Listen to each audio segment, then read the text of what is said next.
Boa tarde a todos.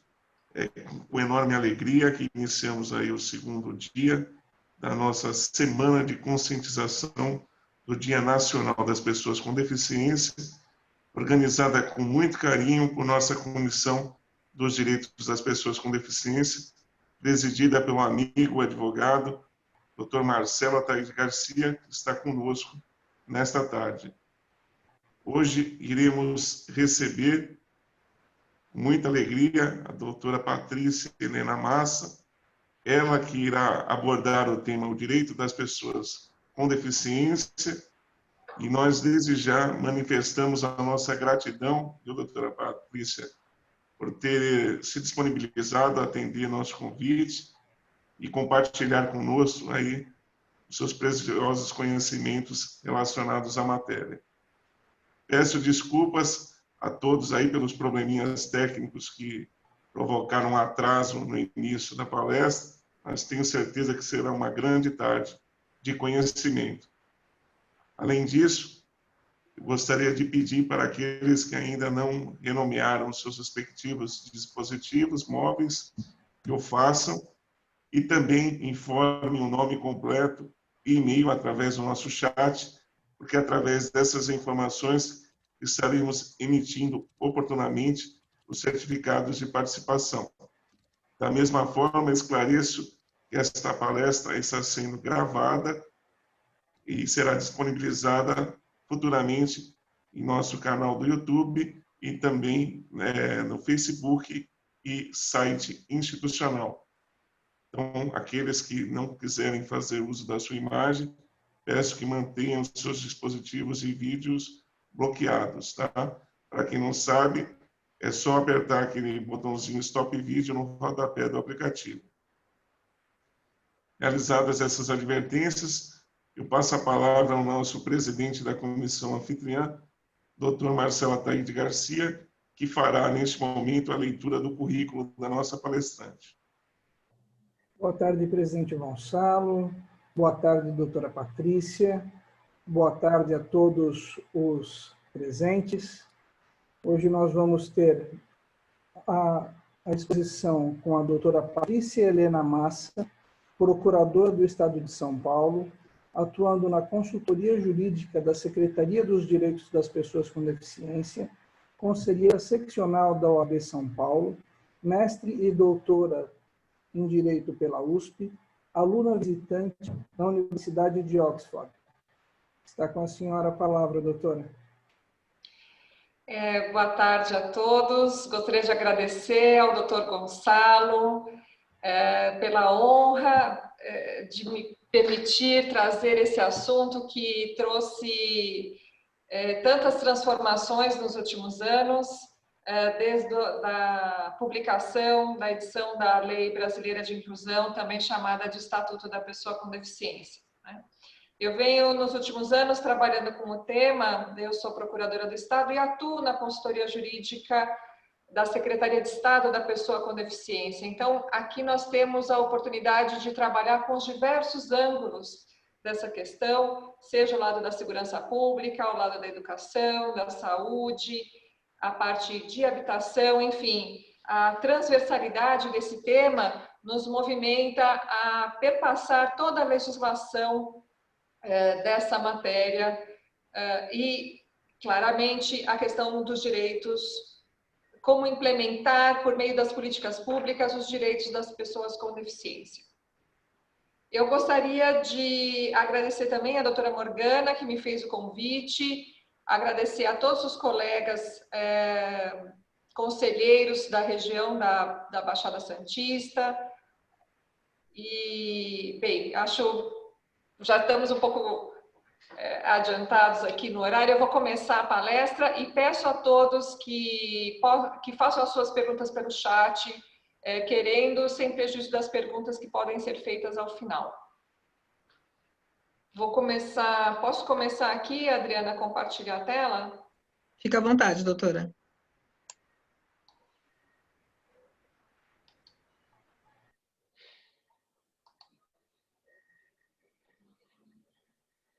Vocês estão vendo a tela? Sim. Sim? Sim. Ótimo. Tá. Muito bem. Quando nós falamos da proteção da pessoa com deficiência no ordenamento jurídico brasileiro, nós devemos pensar nessa proteção como um sistema. Então, existe o eixo central da lei brasileira de inclusão, né, a Lei 13.146,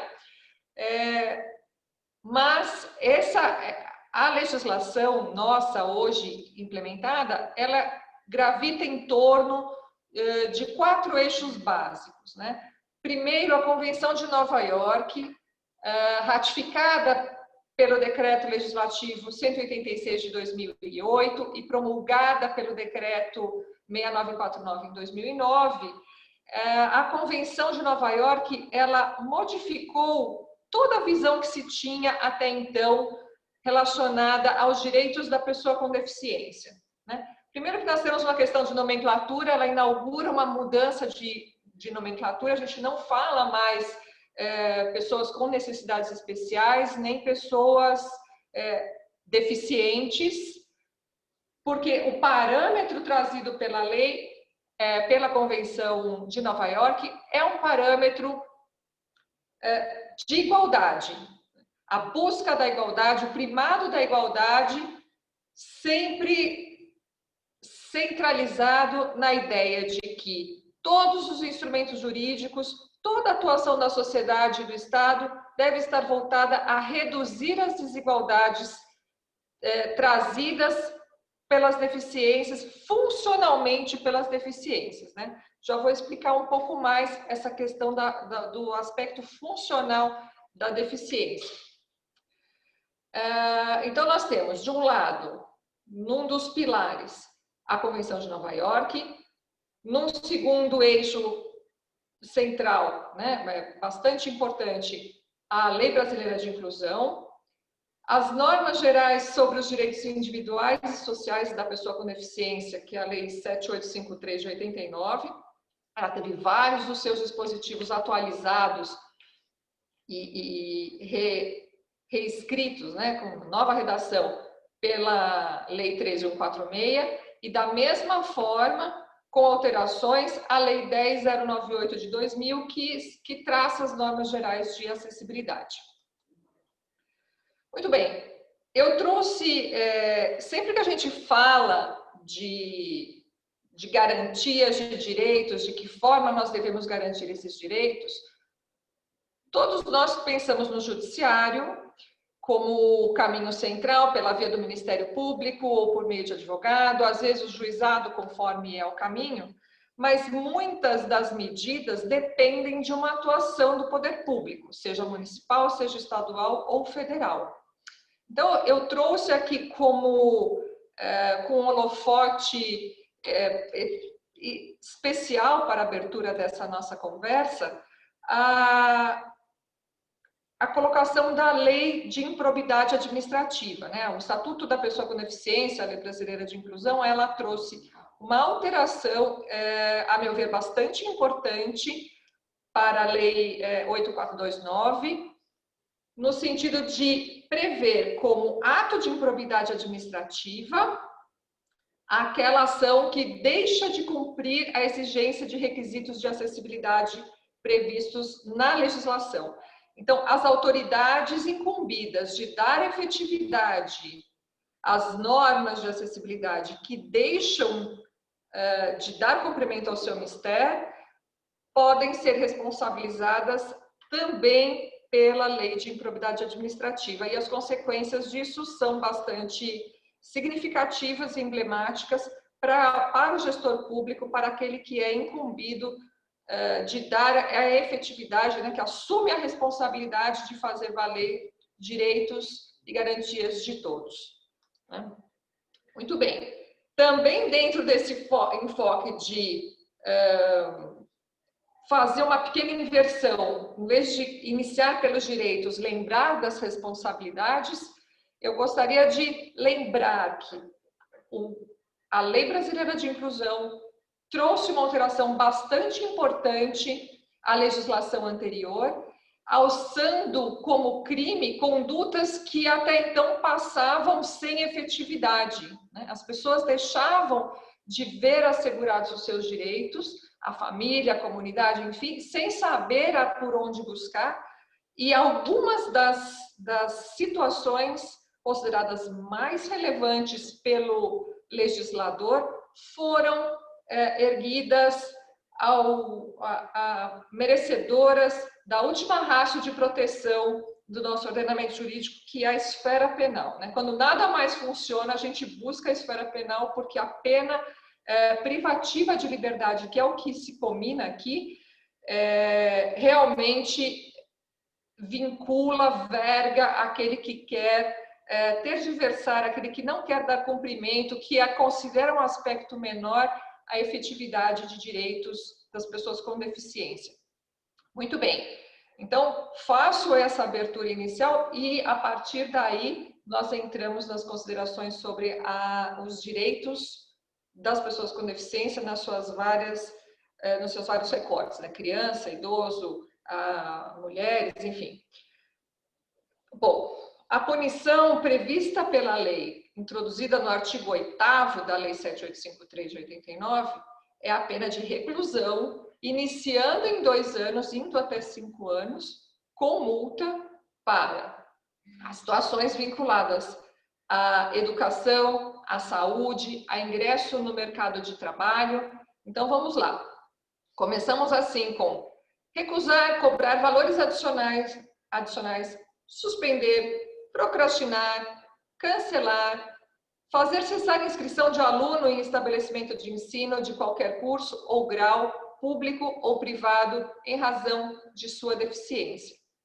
Eu gostaria de lembrar que em todos os níveis, né, o direito à educação, acho que vocês já tiveram uma discussão anterior sobre a questão da inclusão no sistema educacional, a educação inclusiva. Então, é importante frisar que do ensino, da educação infantil até o ensino superior.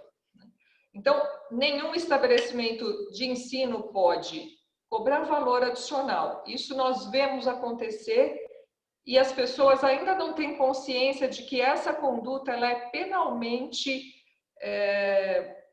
tratada, né? A questão de atrasar, a família tenta fazer inscrição na escola, matrícula na escola, e a escola diz, eu vou ver, e aí não dá resposta.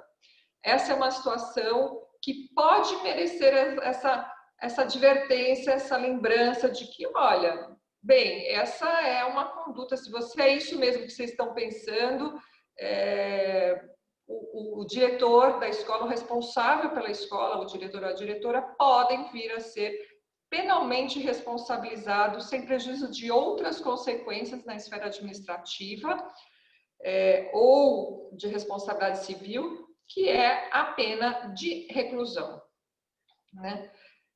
Uma outra questão que eu já me defrontei na minha atividade como consultoria jurídica era a questão de uma aluna que, no meio de um curso de enfermagem, sofreu um acidente bastante grave e ela ficou com comprometimento neuromotor. Ela estava ainda com dificuldades, mas acompanhando o curso, conseguiu acompanhar o curso com apoio, mas eles não queriam que ela colasse grau, porque eles entendiam que como ela iria exercer a profissão de enfermeira, o comprometimento motor, como seria a destreza dela, por exemplo, numa aplicação de uma injeção. E aí nós precisamos, então, alertar que esse tipo de consideração era inadmissível, passível de sanção penal, inclusive, porque como ela poderia exercer a atividade dela numa área administrativa de um hospital, numa área de controle de dados, enfim, existiriam várias opções, fora o contato direto que exigiria, como qualquer pessoa, nem todo mundo tem habilidade numa área ou em outra, né? E aí, então, assim, naquela melhor das intenções, iriam obstar o direito dessa moça de se formar e exercer a sua profissão, a profissão que ela abraçou, que ela escolheu. Então, essa é uma das situações E realmente, conforme a região, conforme o estado, nós vemos ainda gestores escolares não entendendo que não podem recusar matrícula para alunos com deficiência. Um segundo ponto é obstar inscrição em concurso público, acesso a qualquer cargo ou emprego público em razão de sua deficiência. Dentro dessa previsão, inclui-se a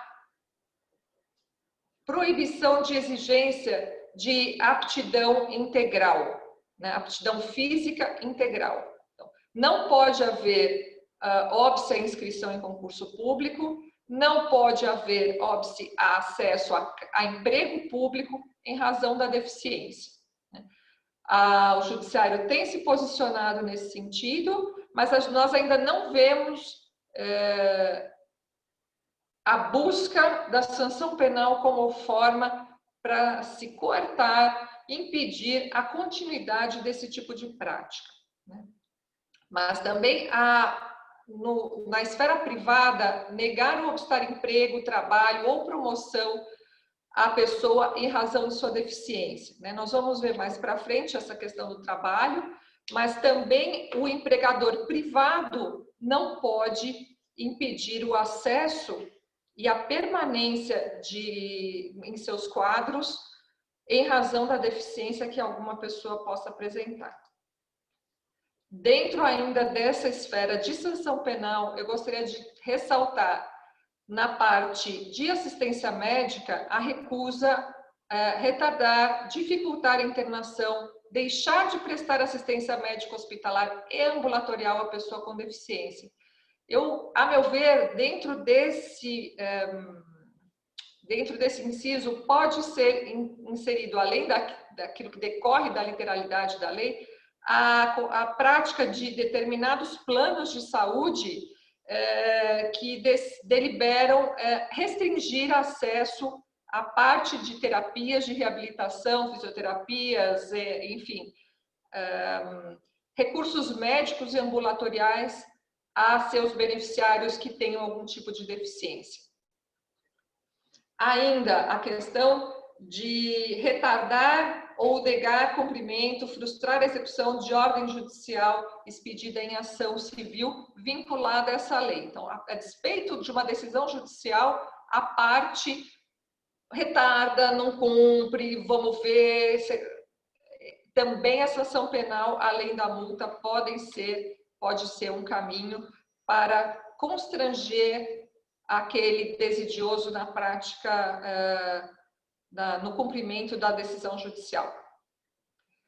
Por fim, recusar, retardar ou omitir dados técnicos indispensáveis à propositura de ação civil pública objeto dessa lei, quando requisitados.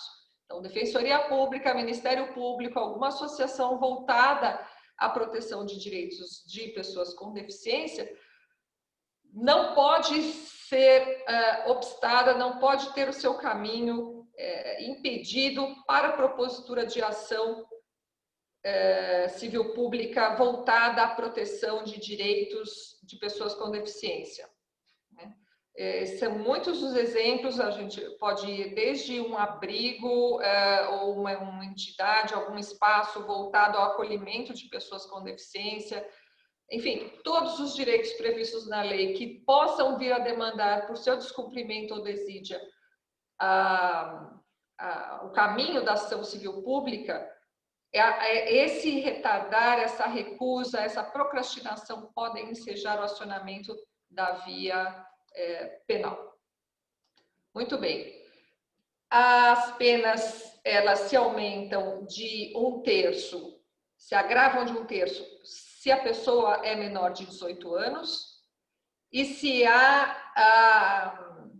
ocorre também a responsabilização patrimonial pessoal do gestor público quando os critérios subjetivos na seleção, aprovação, estágio probatório de concursos públicos são utilizados pelo gestor. Então, também a responsabilidade pessoal e não do ente público pode estar sendo acionada aqui na esfera penal. Muito bem. Posto esse quadro inicial, eu gostaria de prosseguir com destacando o primado da igualdade, daquilo que hoje se entende como a definição do que é a pessoa com deficiência, né? Os reflexos desse entendimento são bastante grandes, perpassam todos os âmbitos, né? Da capacidade civil, do exercício de direitos, da capacidade para o trabalho, possibilidade de celebração de contratos, de mesmo a parte previdenciária. Muito bem, o que se entende, o que a lei veio colocar, né? Que aquele impedimento não é qualquer impedimento, é aquele que deva ser de longo prazo, que pode ser físico, pode ser mental, pode ser intelectual, sensorial, que envolva uma ou mais barreiras, e essas barreiras não são só físicas, elas podem ser atitudinais, né? Relacionadas com o comportamento social das pessoas, que possam obstruir sua participação plena e efetiva na sociedade em igualdade de condições. Então, isso significa o quê? Não é mais qual é o CID aqui para eu colocar para poder justificar a deficiência? Não tem mais isso de CID, né? Não é, porque não é uma condição médica. A determinação do que é a deficiência, hoje, ela independe de um CID, né? De um Código Internacional de Doenças. Isso é muito importante termos em mente. O que significa dizer que essa avaliação é biopsicossocial? Bom, a gente pode lembrar que, muito bem, temos pessoas que têm deficiência importante, tem pessoas tetraplégicas, né? A senadora Marta Gabrilli é um grande exemplo disso, que ela é muito mais ativa, participante, trabalha, se dedica, enfim, é uma pessoa com plena participação dentro das suas dificuldades, mas assim, ela buscou e foi atrás da maior efetividade possível da sua participação social, publicamente, no ambiente de trabalho. E essa plenitude, ela é muito mais evidente do que muitas pessoas que não têm dificuldade nenhuma, mas não exercem plenamente as suas possibilidades. Então, há pessoas que às vezes perguntam: puxa, eu agora estou com um problema no pulso, não vou poder trabalhar, quero me aposentar por invalidez.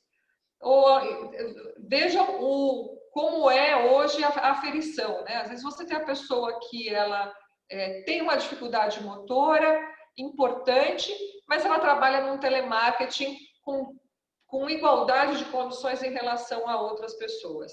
Ou alguém que tem até uma dificuldade nos membros superiores, não consegue virar a página de um livro. Hoje há equipamentos que permitem que seguram e viram páginas de livro, né? Existem equipamentos para pessoas que são deficientes visuais que convertem em som as páginas de um livro ou de um processo judicial, que leem telas de computador. Realmente, o arco de equipamentos que hoje permitem a inserção social das pessoas, a inclusão plena das pessoas com deficiência, deve ser melhor explorada, e isso modifica o sentido do que é uma pessoa, aquela ideia anterior que se tinha de inválido como inválido para o trabalho, né? Isso modificou completamente. A tecnologia aliada aos expedientes normativos aqui desse sistema de proteção à pessoa com deficiência, voltados a assegurar a igualdade de participação, em igualdade de condições das pessoas com as demais no seu contexto social, realmente a diferença é muito significativa. Isso ainda existe, essa visão antiga ainda permanece no sistema de seguridade social, mas a transformação ela será rápida, né? Essa mudança de olhar, de viés, ela virá muito rapidamente. Atualmente está em tramitação no Ministério de Direitos Humanos a padronização, a revisão dos entendimentos sobre essa avaliação psicossocial, que deverá em breve resultar numa nova normativa, numa nova regulamentação a respeito, né? Bom, quando a gente fala de igualdade, nós falamos de maneira direta da não discriminação.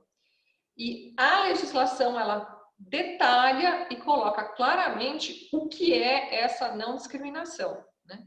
Nenhuma forma de distinção, de restrição ou de exclusão, quer por ação, quer por omissão, com o objetivo de prejudicar, impedir ou anular reconhecimento ou exercício de direitos e de liberdades fundamentais de pessoa com deficiência, incluindo recusa de adaptações razoáveis e de fornecimento de tecnologias assistivas.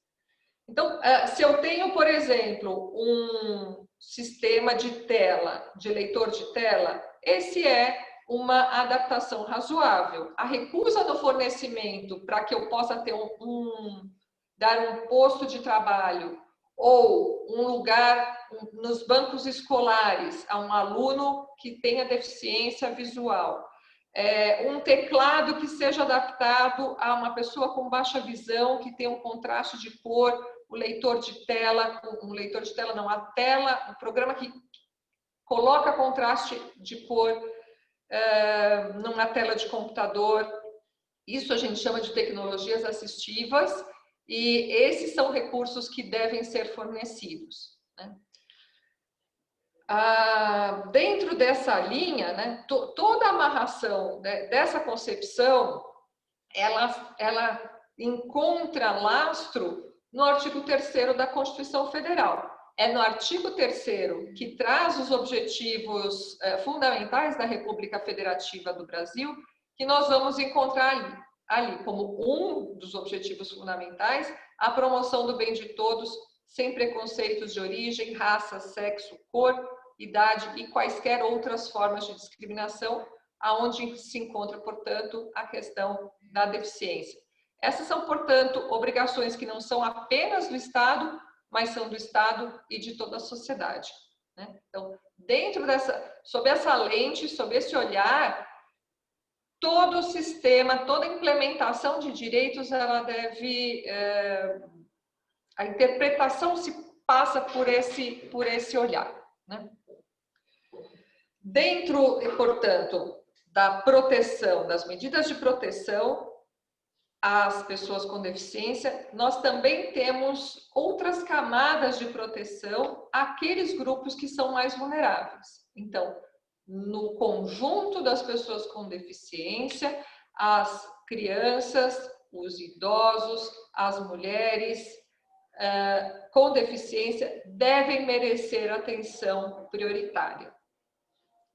E essa atenção, essa proteção, ela deve ser contra qualquer forma de negligência, de discriminação, de exploração, de violência, de tortura, crueldade, opressão, qualquer forma de tratamento desumano ou degradante.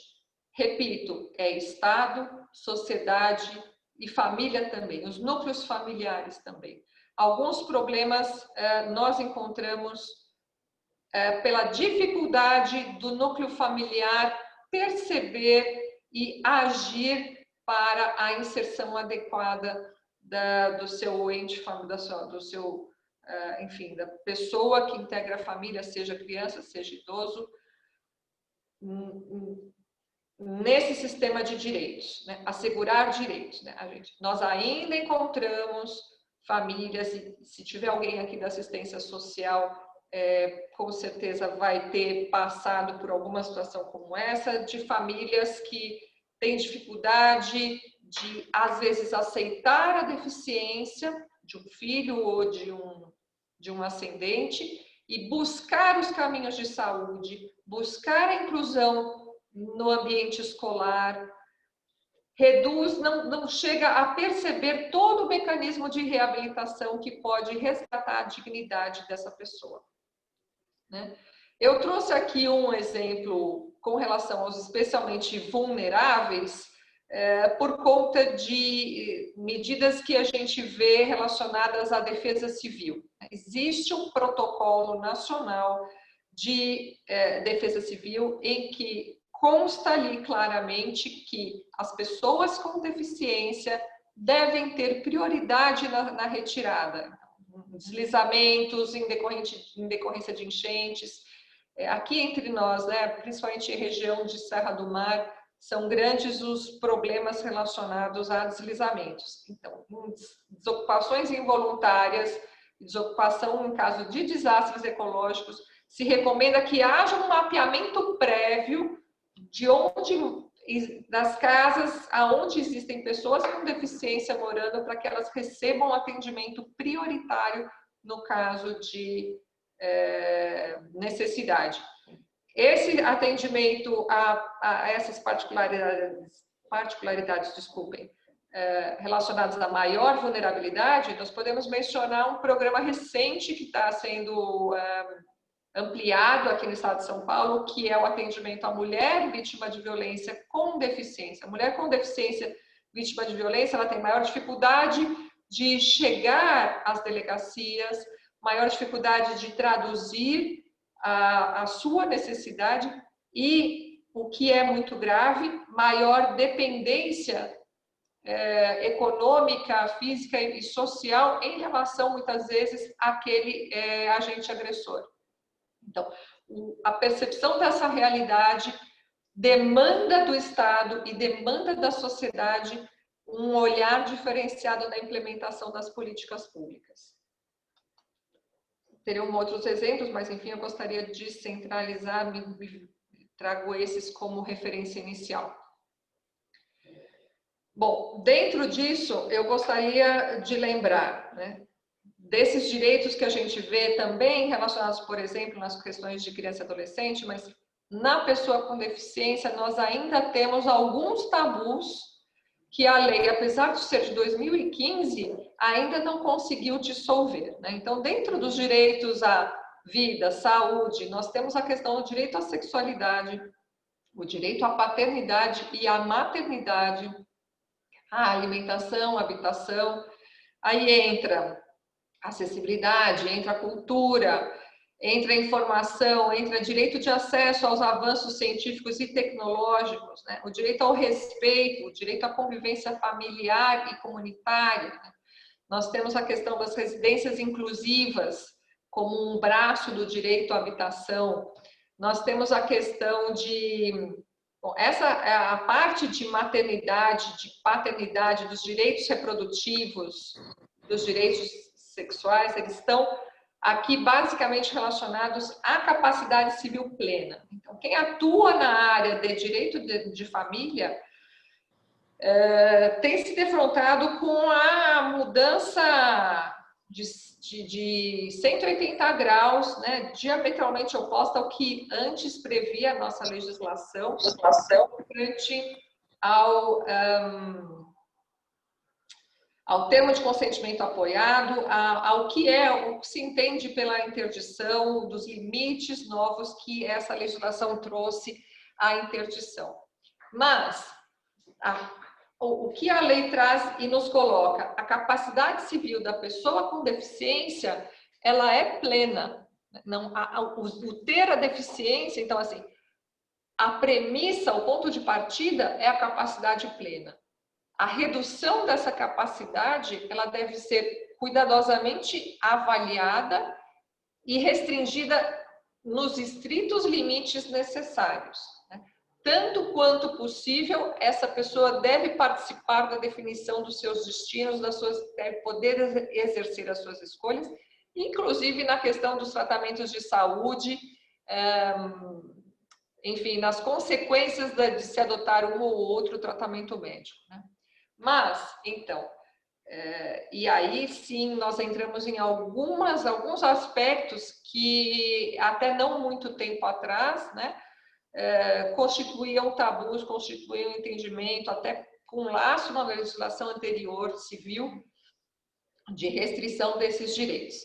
Então, hoje é assegurado o direito à pessoa com deficiência e todo aquele ato que está ali nos artigos 1º e 2º da lei, né? Casar-se e constituir união estável, exercer direitos sexuais e reprodutivos, exercer o direito de decidir sobre número de filhos, ter acesso às informações adequadas sobre reprodução e planejamento familiar, conservar a sua fertilidade sendo vedada a esterilização compulsória, exercer o direito à família, à convivência familiar e comunitária, exercer o direito à guarda, à tutela, à curatela, à adoção, como adotante ou adotando, em igualdade de oportunidades com as demais pessoas. Então, notem bem, não pode tirar o filho da pessoa porque ela tem deficiência. Não pode colocar sob a guarda de outra pessoa porque ela tem deficiência, né? Não pode retirar-lhe o direito de ter filhos porque ela tem deficiência, né? Não faz, há menos de 2 anos, repercutiu na mídia um caso muito emblemático, a meu ver, muito triste, de uma cidade no interior paulista, em que o Ministério Público considerou que uma jovem com um nível, assim, uma oligofrenia leve, né, um rebaixamento mental leve, que vivia em união estável com um rapaz, tinha 2 filhos, 22 anos, ele considerou que essa moça não tinha o direito de ter filhos. E ele ingressou com uma ação para a esterilização compulsória dessa moça. O juiz decidiu favoravelmente ao pedido ministerial e essa moça foi esterilizada aos 22 anos de idade, né? E ela tinha uma vida familiar, uma vida adequada, um companheiro que cuidava dela, mas a avó dela não gostava do rapaz. Olha só a situação, ela não gostava do rapaz, ela era curadora, ela tinha conseguido a interdição da moça e ela era beneficiária do benefício previdenciário da moça. Vamos dizer que ela geria o benefício previdenciário dessa moça. Enfim, por uma frontal violação da legislação vigente, essa moça foi esterilizada. Esse caso veio à tona juntamente com o caso de uma outra moça viciada em crack, e nesse mesmo contexto ela foi esterilizada. Houve recurso do Ministério Público, mas não foi recebido com um efeito suspensivo, então essa também foi esterilizada, só que o Tribunal de Justiça acolheu o recurso e as providências correcionais foram adotadas. Então, graças ao procurador municipal daquela cidade que não se curvou e apelou dessa decisão, desculpem, nesse caso não foi o procurador municipal, nesse caso foi o curador nomeado para a moça, o curador de incapazes nomeado para a moça. Recorreu e o Tribunal de Justiça determinou a apuração das condutas ao Ministério Público e à magistratura, tanto do juiz como do promotor de justiça envolvido. Então, enfim, esse é um ponto que ainda gera comoção e ainda existem pessoas que não entendem como adequada essa proteção legal. Muito bem. Na esfera da prioridade do atendimento, quais são os direitos relacionados à prioridade do atendimento, né? Muitas vezes a gente sabe aqueles mais básicos, mas há várias repercussões que devem ser consideradas, né? A prestação, o socorro em qualquer circunstância, o atendimento com prioridade nas instituições e serviços de atendimento ao público, a disponibilização de recursos humanos, tecnológicos que garantam esse atendimento em igualdade de condições com as demais pessoas. A parte de mobilidade, então, entra a disponibilização de pontos de parada, estações e terminais acessíveis de transporte coletivo de passageiros e segurança no embarque e no desembarque.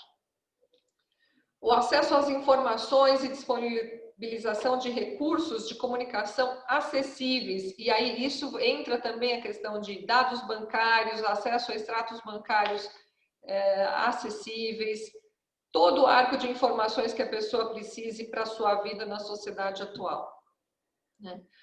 o recebimento de restituição do imposto de renda, a tramitação processual e procedimentos judiciais e administrativos em que ela for parte ou interessada em todos os atos e diligências. Esses direitos, eles são extensivos ao acompanhante ou ao seu atendente pessoal, porque tem pessoas que precisam desse acompanhamento, com apenas ressalvado o imposto de renda e essa tramitação processual. Então, todos têm esses direitos, inclusive o acompanhante, só que o acompanhante não tem direito à prioridade no recebimento de restituição de imposto de renda e a celeridade processual maior, né? E dentro dos serviços médicos, a prioridade ela é subordinada aos protocolos aplicados, né? Dentro a nossa lei brasileira de inclusão, ela também traz detalhadamente as regras relacionadas à educação, ao trabalho, à saúde, à habitação, à participação na vida pública, como isso deve ser viabilizado, né? Para a efetividade de todos esses direitos, tanto na esfera pública como na esfera privada, e esse é um caminho, né? Isso não é um dado, é um construído a partir das demandas eficazes, né? Se não há demanda, a sociedade não se mobiliza, o Estado não se mobiliza.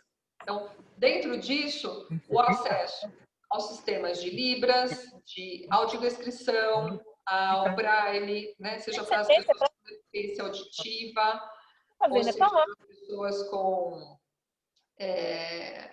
deficiência visual. São tecnologias necessárias para permitir a inclusão dessas pessoas. As licitações que prevejam postos capacitados para essa atuação, ou técnicas e equipamentos que possibilitem a comunicação, né? Então, a pessoa vai ao serviço de saúde, ela deve ter um atendente, alguém na recepção, alguém que possa fazer a mediação para a tradução de Libras, enfim, que ajude a guiar no caso de uma pessoa com deficiência visual.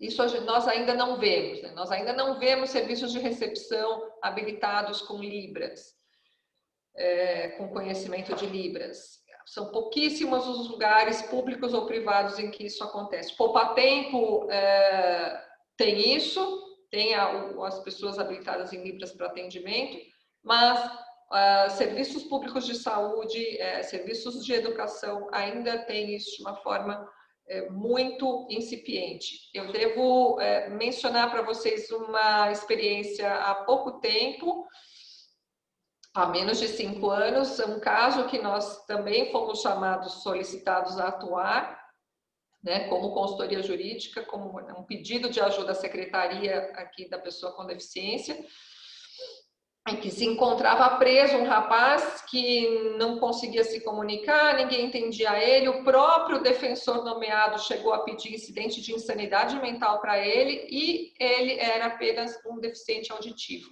né? Enquanto eles solicitaram que nós providenciássemos um atendimento de Libras, porque até que, enfim, 8 meses, vejam, por conta de aguardando o processamento, né, aguardando audiência, por conta de uma acusação de tráfico de drogas. E aí, finalmente, alguém se lembrou de ver se na escola da cidade, uma cidade aqui da Grande São Paulo, chamaram a professora habilitada em Libras e ela fez a intermediação, possibilitando o julgamento regular, a oitiva e o julgamento regular dessa pessoa deficiente auditiva, né? Com a pessoa... Uma situação como essa, da pessoa ficar privada de liberdade e acima de tudo, ter levantada a possibilidade de um incidente de insanidade mental, mostra a gravidade dessa situação, né? Enfim. A questão, eu gostaria, só aqui continuando, né? A questão da emissão de boletos, inclusive de tributos, em formato acessível, para quando solicitado, e acessibilidade obrigatória dos sites, que é algo que crescentemente nós vemos acontecer. É importante, para quem não sabe, né, que assim, a pessoa que ela é alfabetizada em Libras, a estrutura gramatical de Libras, ela não é como a estrutura gramatical da língua portuguesa, de forma que o ler em português é como um aprendizado de uma segunda língua, e não são todos que dominam, né? Uma das situações que chegam à primeira delegacia da pessoa com deficiência, que fica no centro, perto da Estação da Luz, aqui na capital, um dos maiores motivos de procura daquele posto não é por uma questão de demanda de segurança pública, mas sim de apoio para a tradução de documentos que elas precisam, às vezes de uma bula de remédio. Então, isso mostra como a carência de acesso aos sistemas de acessibilidade são deficitários, né? A pessoa busca uma delegacia para ter acesso a uma tradução de algo na língua que ela é mais fluente.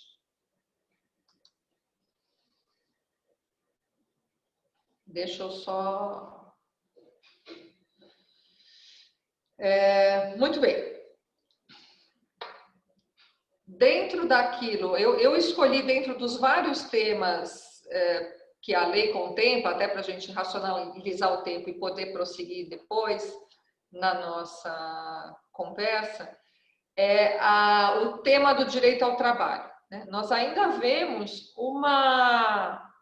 um pouco acesso de pessoas com deficiência no trabalho, seja na questão, no espaço de maior trânsito público, seja no espaço mais privado. Aqui tem um erro, desculpe. Bom, empregadores públicos e privados devem assegurar ambientes acessíveis e inclusivos, né? Essas disposições, elas decorrem da Lei Brasileira de Inclusão. A pessoa com deficiência, ela tem direito a igual remuneração por trabalho de igual valor. E é vedada qualquer forma de restrição em qualquer etapa, seja na fase de admissão, seja na fase de avaliação, de entrevistas, de ingresso, de permanência, contrato de experiência, enfim, deve ser sempre assegurada, porque às vezes a pessoa pensa, não posso negar o ingresso, mas ela dificulta ou não dá caminho, não dá abertura para a permanência, né? A gente pode pensar, nós estamos aqui no ambiente da ordem, né? Se nós virmos no universo dos funcionários que estão nos quadros da Ordem dos Advogados do Brasil aqui em São Paulo, que tem deficiência, é algo que a gente deve olhar com maior atenção. Ou seja, o que eu estou querendo dizer com isso, a nossa volta, nos nossos espaços mais próximos, como é essa inclusão da pessoa com deficiência no trabalho? Como é isso à nossa volta, né? Ou seja, há medidas a serem tomadas muito próximas de nós, em toda parte, né? A lei de cotas, ela minimizou um pouco essa situação, mas aquilo que está abaixo da lei de cotas, ou seja, empresas com menos de 100 funcionários, nós não vemos isso acontecer de forma efetiva. Isso ainda não, esse acesso ainda não aconteceu. Mas, pela Lei Brasileira de Inclusão, esse acesso deve ser viabilizado em igualdade de condições, né? Porque se não há qualquer restrição em qualquer etapa, por que não há pessoas com deficiência admitidas nesses espaços? Não é? E essas condições, elas devem ser de acesso, de formação e de permanência. E para que essa inclusão efetivamente aconteça, há necessidade de estratégias, e aí sim o poder público pode ser chamado a atuar, né? Ou as entidades, as federações, né? Os sindicatos setoriais, eles podem ser chamados a apoiar também. O que é o trabalho com apoio? a pessoas que, para estar no mercado de trabalho, né, pessoas que têm comprometimento motor maior, elas precisam de um assistente para tarefas que outras pessoas fazem com facilidade, né? Algumas coisas que a tecnologia consegue resolver, como, por exemplo, o recurso do ditado para aquela pessoa que... eu queria só abrir um parênteses aqui, né? Quando a gente fala a pessoa com deficiência, qualquer um de nós pode precisar em algum dia, se já não precisa, pode vir a precisar algum dia em razão de um acidente, um descolamento de retina, um acidente vascular cerebral, um acidente de carro, um tropeção na calçada. Qualquer pessoa pode vir a precisar, temporária ou permanentemente, de um apoio, seja tecnológico, seja com o apoio de assistência, enfim, algum acompanhamento, né? Então, alguém que tenha tido um acidente vascular cerebral que atinja a visão, por exemplo, assim como um descolamento de retina, vai precisar de um leitor de tela, vai precisar de um recurso de ditado para o seu computador. Ou seja, não vai ficar com recurso adequado, essa pessoa permanece com uma funcionalidade igual ou muito próxima, em alguns casos até melhor, a despeito da dificuldade que ela enfrenta. A mesma coisa, uma pessoa que se acidenta, tropeça, quebra o pulso, alguma coisa assim, ela vai precisar também de um recurso de tecnologia assistiva. Então, é importante a gente ter em mente que essa legislação, ela vem beneficiar a todos nós, né? Potencialmente ou efetivamente, enfim, mas à nossa volta, muitas pessoas poderiam se beneficiar da plena aplicação dessa legislação. Então, os recursos de tecnologia assistiva, a prioridade de inserção daquelas com maior dificuldade. O que significa isso? Existem aquelas pessoas que têm visão monocular. Muitas pessoas, às vezes, com descolamento de retina, ou por um acidente, ou por algum outro evento, elas têm a visão monocular. Essa pessoa, ela é considerada pessoa com deficiência, assim, da mesma forma, a pessoa com deficiência auditiva, quando é de um dos lados apenas. É certo que ela tenha essa proteção maior? Sim, é claro, evidentemente, porque afeta a percepção de tridimensionalidade, enfim, sonora a mesma coisa. Apenas o que nós devemos considerar é que dentro dessa diretriz de prioridade de inserção daquelas com maior dificuldade, num planejamento empresarial, por exemplo, de preenchimento de atendimento da lei de cotas, aquela pessoa com maior dificuldade, ela, por ter maior dificuldade de encontrar espaço no mercado de trabalho, ela deve ser preferida em relação àquela que tiver menor dificuldade, né? A lei dá esse amparo para esse tipo de prioridade na escolha. E também aquelas empresas de recrutamento, empresas que buscam, que ajudam, que contribuem, contratadas para seleção para postos de trabalho, elas estão também vinculadas a essa legislação, né? E claro, o apoio aos empregadores, nas estratégias de inclusão, merece ser mais efetivo, né? Há associações voltadas para isso, há grupos de valorização à pessoa com deficiência voltadas para isso, mas ainda há necessidade de uma política pública mais efetiva pelos poderes públicos, né, a meu ver.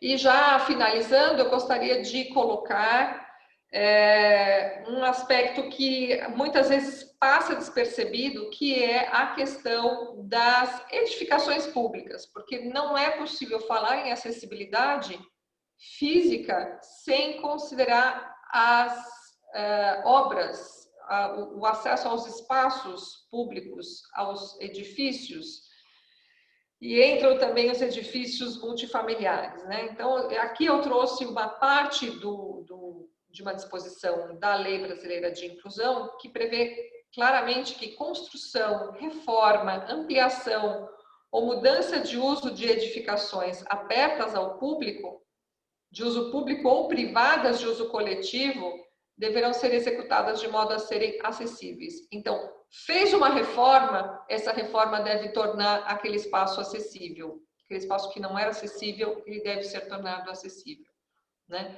O CREA e o Conselho Regional de Engenharia e o Conselho de Arquitetura devem atentar na emissão das ARTs e das RRTs, né, no caso do CAL, o atendimento às regras de acessibilidade previstas na legislação. As normas técnicas existentes já contemplam a obrigatoriedade de acessibilidade. E, da mesma forma, a aprovação, o licenciamento, a emissão de um certificado de projeto executivo arquitetônico, ou seja, quaisquer obras públicas ou privadas de uso coletivo devem atentar às normas de acessibilidade. Então, vejam, não é suficiente apenas a previsão de um banheiro acessível, né? Se eu vou fazer um espaço, uma ampliação da rodoviária, né? Vamos tratar de um espaço público. Não é só a previsão de um banheiro acessível. Nós temos que ter o balcão em altura para ser acessível a um cadeirante, a construção dos espaços que possibilitem a circulação de um cadeirante a uma pessoa com deficiência visual. Essas considerações, esses nortes devem estar presentes no nosso dia a dia, né? E para a atuação dos advogados e advogadas, sempre com esse olhar, né? Eu escolhi na minha fala, e aqui eu vou parar de... Eu escolhi na minha fala a parte de interdição e de termo de consentimento apoiado, mas posso responder perguntas a respeito, porque esses são aspectos que se escuta mais, né? Que se ouve mais, as palestras tangenciam mais. Procurei trazer temas que normalmente não se falam tanto. Então, com isso, eu fico por aqui, estou à disposição para responder perguntas, e é isso, meu muito obrigada.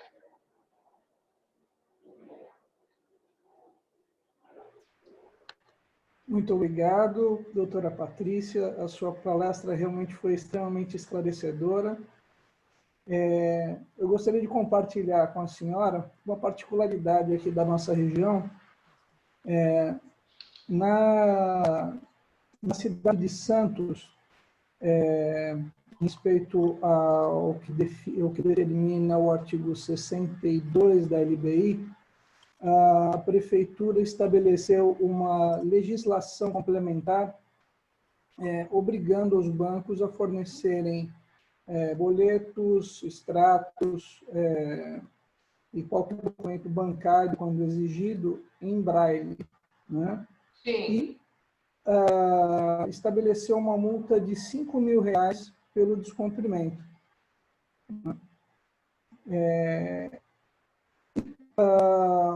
Quanto à acessibilidade, nós temos também aqui uma situação interessante. Nós iniciamos a nossa palestra, a nossa semana de palestras na segunda-feira com o professor Luiz Vicente.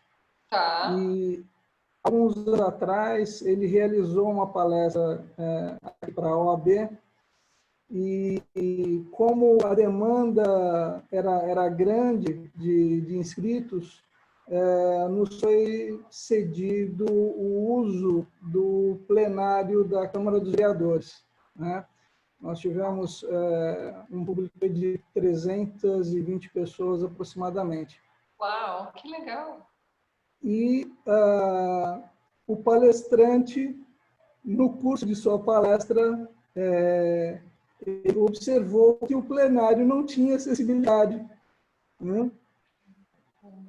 E logo em seguida, eu, à frente da Comissão dos Direitos das Pessoas com Deficiência, conversei com o presidente Gonçalo e nós oficiamos a Câmara Municipal. Na época, o presidente era o vereador Reco, né? E ele nos atendeu prontamente e viabilizou as reformas necessárias para propiciar a acessibilidade na Câmara Municipal, né? Bom, doutor, eu vou verificar se tem alguma pergunta. Se alguém Tem da aqui... doutora Tânia, Marcelo. Então, pode abrir o microfone da doutora Tânia, Adriana, por gentileza? Elaine, libera a doutora Tânia. Todos estão liberados, Dri. Boa tarde. Tá. Pode falar, doutora. Boa tarde, doutora Patrícia. Excelente palestra. Quando eu vi que era a senhora e sobre os direitos, né, da pessoa com deficiência, eu me interessei em participar por conta de algumas situações que a gente tem no escritório. E quando a senhora fala ali dos direitos, no tocante ao atendimento no plano de saúde, nós estamos frente a um problema de negativa do plano administrativo na questão do portador de deficiência, da pessoa do TEA, né? Com TEA, que é a síndrome do espectro autista, né? E aí, o que ocorre? Com relação aos pedidos, nós estamos com a dificuldade no sentido que eles dão o tratamento, mas eles dão o tratamento dentro de um cronograma deles. Por exemplo, a criança ela teria que ter um tratamento multidisciplinar, que envolve fono, tudo, né? Isso. Só que eles dão esse tratamento, mas assim, num percentual de 2 vezes por semana. 1 hora com fono, aí no outro dia da semana com o psicólogo, no outro dia da semana com o TO. Só que a criança já no plano anterior, né? Ela tinha o tratamento multidisciplinar direto. Ela fazia no mesmo dia, 3 horas de tratamento, 4 horas, inclusive tinha música, né?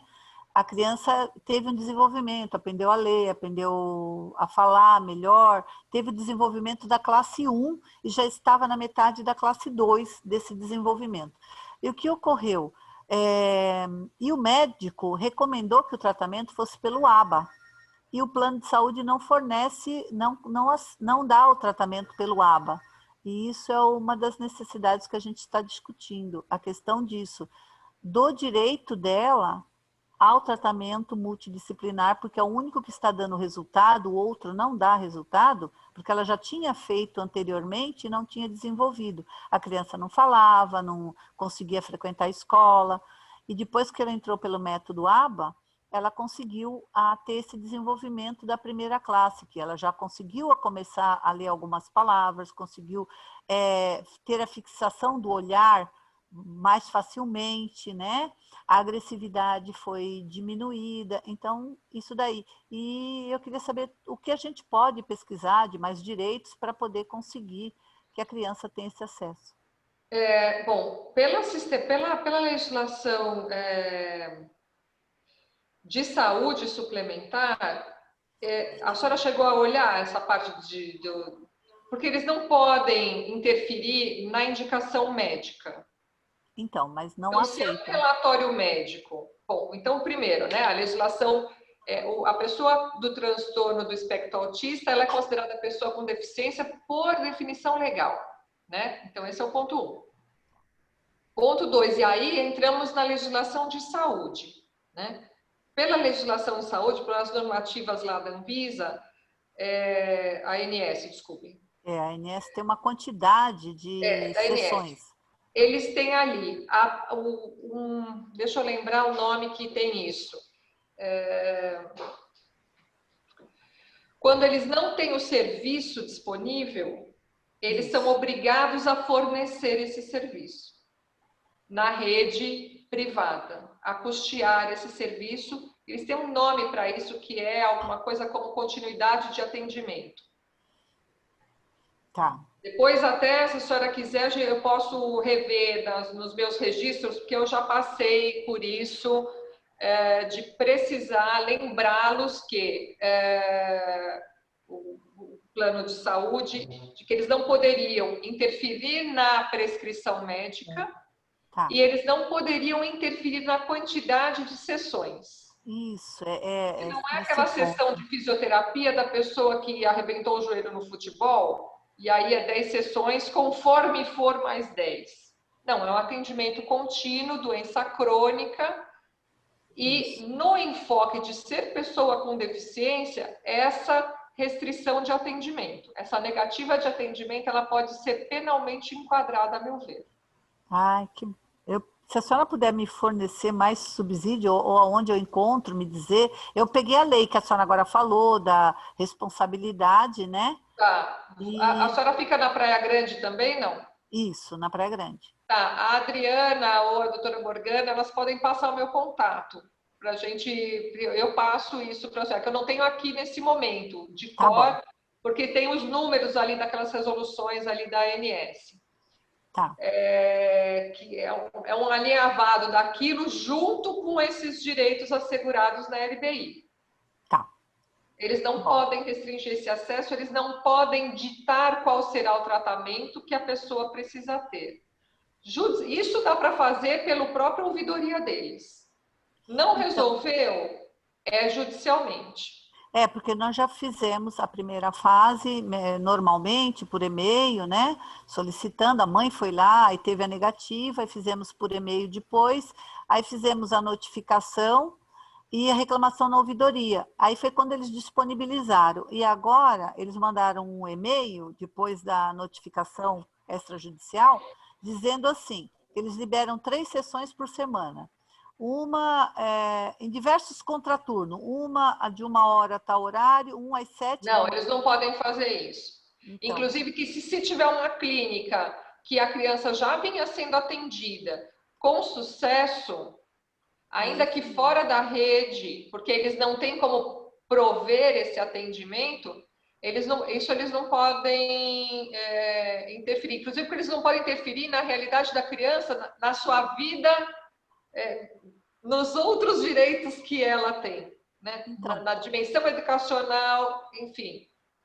Ela, inclusive, por conta disso, da gente estar nessa discussão, tentativa de resolver isso, a escola que ela estava frequentava, não tinha mais condições de mantê-la por conta do desenvolvimento da agressividade que veio aumentando, né?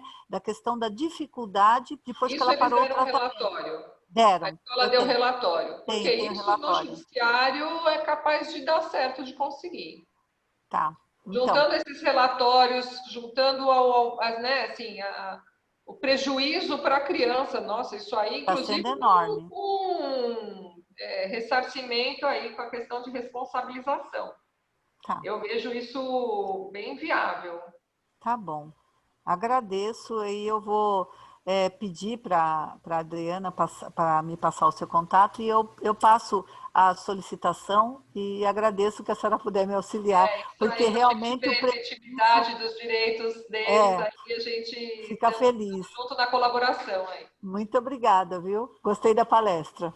Obrigada. Satisfeita, doutora Tânia? Vamos, Elaine, alguma outra pergunta? Algum participante que queira respeitar perguntas? Por enquanto, não. Não? Doutora Patrícia, a senhora fique à vontade se quiser fazer mais uma conclusão.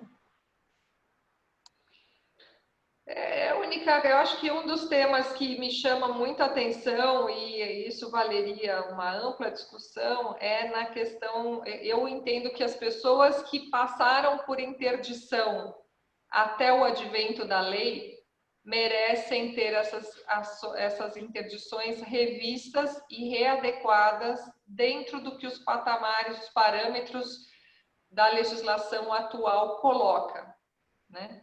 Que é a restrição na exata medida da necessidade, privilegiando a vontade e a autonomia na maior extensão possível e sempre que possível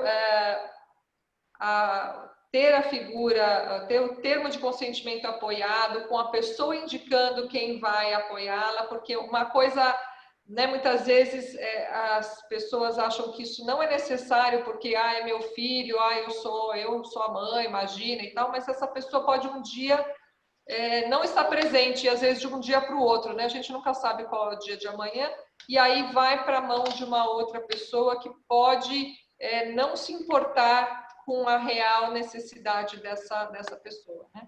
Num caso também que nós vimos, as pessoas, uma instituição de acolhida de pessoas com deficiência, com adultos com deficiência em acolhida, a pessoa responsável por aquele espaço detinha a curatela de todos os ali abrigados, né? Todas as pessoas com deficiência ali abrigadas, e geria com acesso às movimentações dos benefícios, né? Detinha os cartões de todos eles.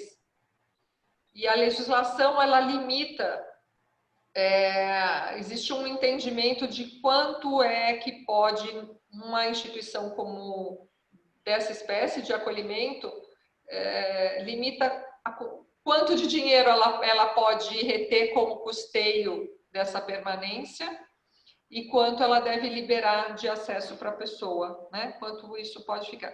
Muito bem, numa situação concreta no interior do nosso estado, esse gestor desse espaço, dessa unidade, candidatou-se a vereador.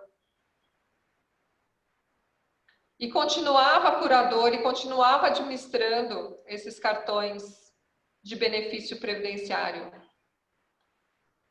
E nós recebemos, por parte da equipe de assistência social, a indagação de como assim, pode isso?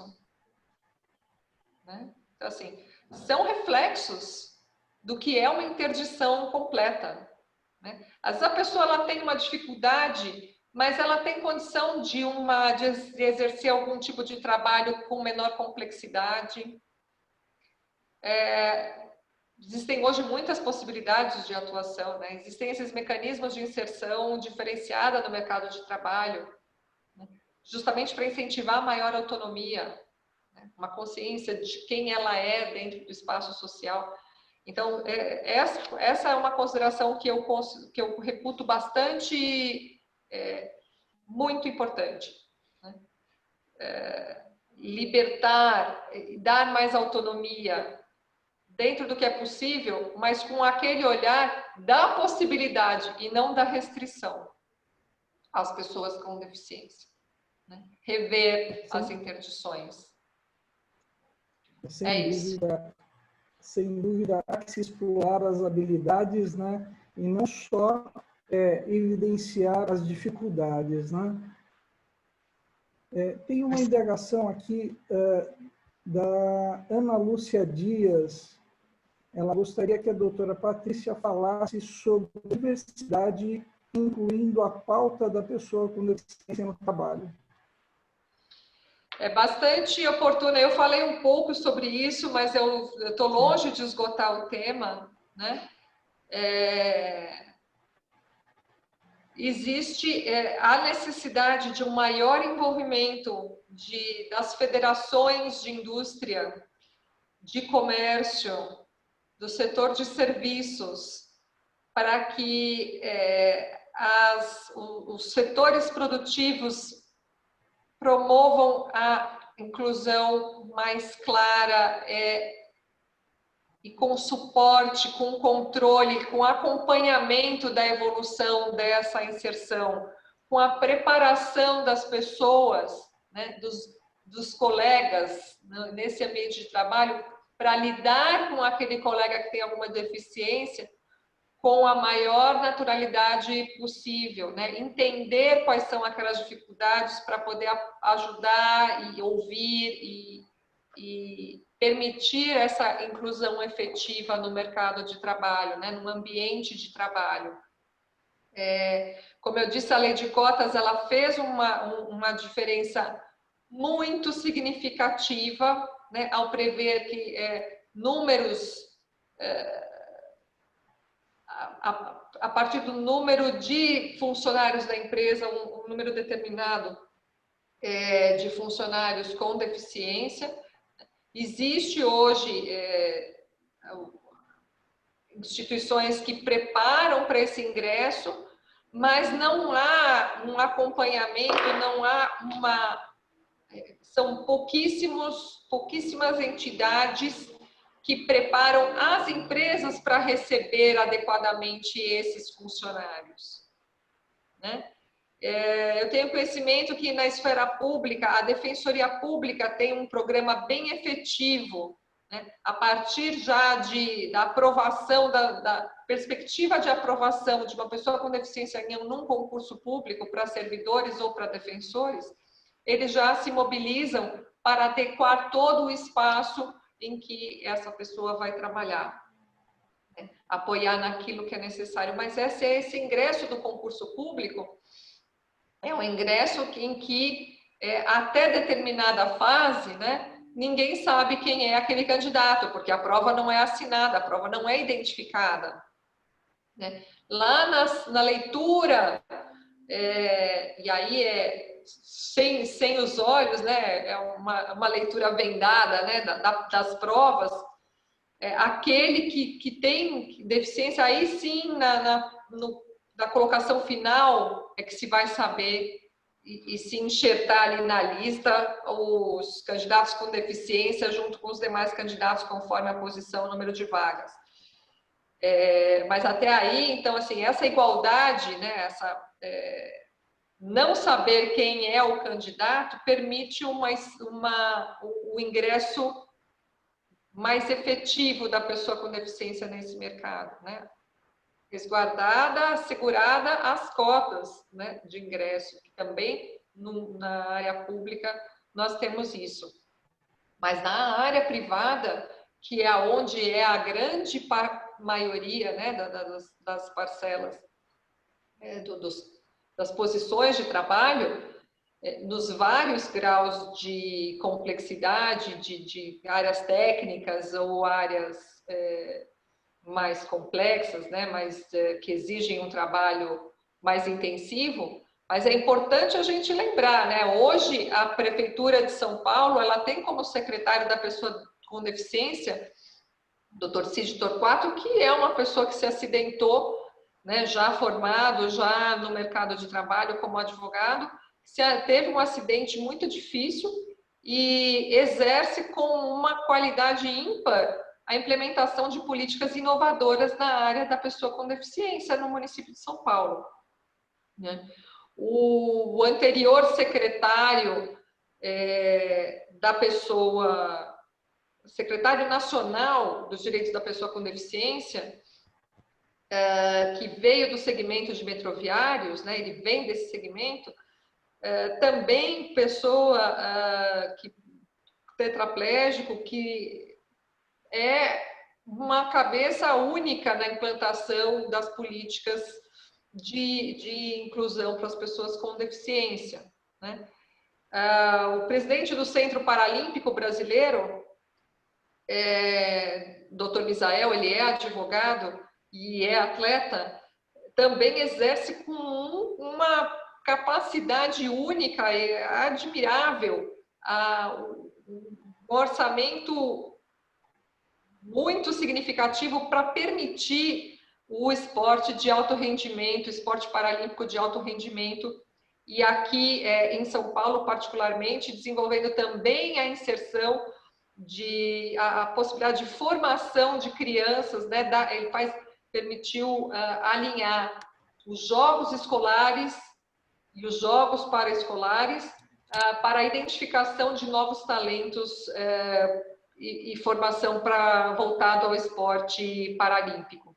Ele é deficiente visual e eu vou dizer para vocês, ele identifica a cláusula em edital com mais rapidez do que qualquer um dos leitores. Eu vi isso numa reunião, qualquer pessoa sem deficiência visual graças a um equipamento, a um aplicativo no celular, em que ele vai escutando, conversando com a gente, ele vai escutando ali tudo que tem. Então, assim,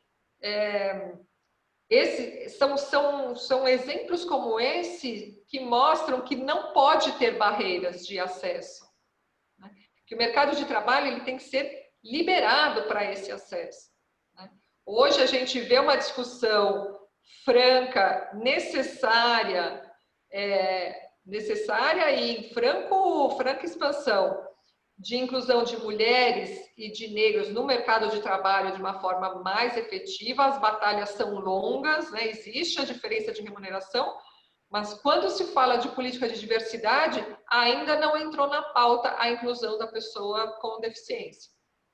Esse é um espaço a ser conquistado e os movimentos precisam se mobilizar nesse sentido, né? Porque nenhum direito é ganho, os direitos são conquistados, né? A gente tem que brigar. E aí, quem está de um modo ou de outro envolvido na causa deve se engajar nessa batalha, né? Para que isso se amplie. É isso. Eu queria agradecer a Ana Lúcia aí pela pergunta. Obrigado, doutora Patrícia. Mais alguma pergunta? Elaine, alguém levantou a mão? Não, doutor. Não? Não. Doutora Patrícia, então, vamos encaminhar aqui para o encerramento. A senhora gostaria de fazer algumas considerações finais? Não, tá ótimo. Estou muito satisfeita, muito feliz de ter participado, muito feliz de ter podido agregar e estou à disposição aí para os colegas, para quem depois quiser tirar alguma dúvida. Para nós foi uma tarde assim, enriquecedora, doutora. A senhora realmente supriu, aliás, não só supriu, a senhora excedeu a nossa expectativa, né?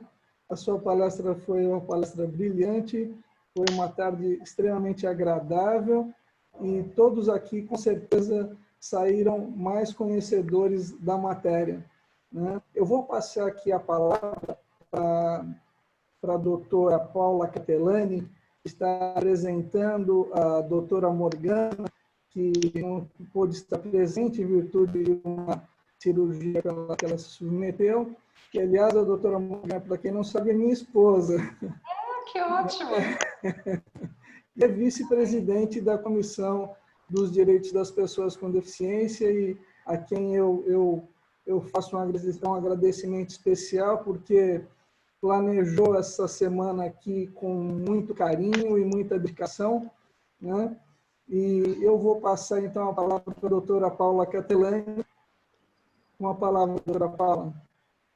Boa tarde.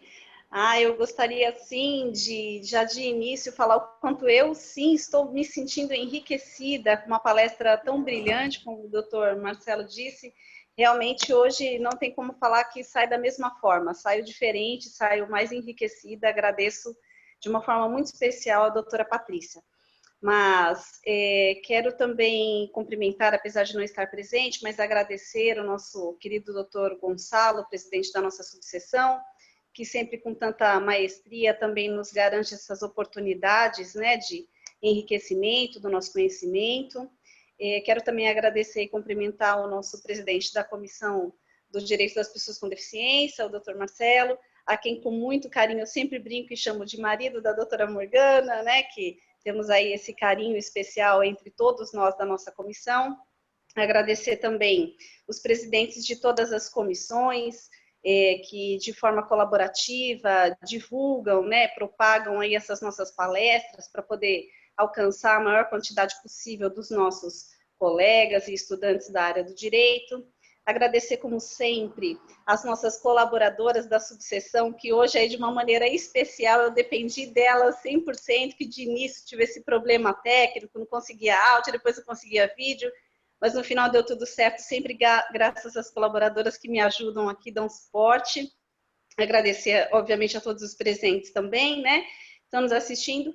A doutora Morgana, que é essa querida que me passou essa responsabilidade, é uma responsabilidade imensa, porque ela é simplesmente maravilhosa no trabalho que faz, nas organizações das palestras, da semana. Então, uma querida e que me deu essa responsabilidade hoje de representar a nossa comissão, assim como a doutora Morgana na ausência dela, mas que eu tenho certeza que eu não consigo suprir esse carinho e esse profissionalismo que a doutora Morgana, nossa presidente, tem quando ela está presente em circunstâncias como essa. E agradecer mais uma vez a doutora Patrícia Helena pelo aceite, né? E dessa maneira tão brilhante, como já disse, ter falado aí para nós do exercício dos direitos, né? Fundamentais também das pessoas com deficiência. E, por fim, se me permitir agora, queria poder falar os próximos eventos, doutor Marcelo, pode ser? Por favor. Então, agora nós temos aqui, para o dia 25 de setembro, ainda nessa semana de conscientização do Dia Nacional das Pessoas com Deficiência, nós temos o tema, a palestra às 4 horas da tarde, Transformando o Sonho em Realidade, com a expositora doutora Ivone Elgeman. No dia 28/9, também às 4 horas, nós teremos Direito Sistêmico com a expositora doutora Thaís Aires Coelho Costa. E no dia 30/9 de 2020, às 5 horas da tarde, nós temos o nosso Setembro Amarelo, Suicídio e Saúde Mental, com o expositor doutor Bruno Reis Almeida Cunha.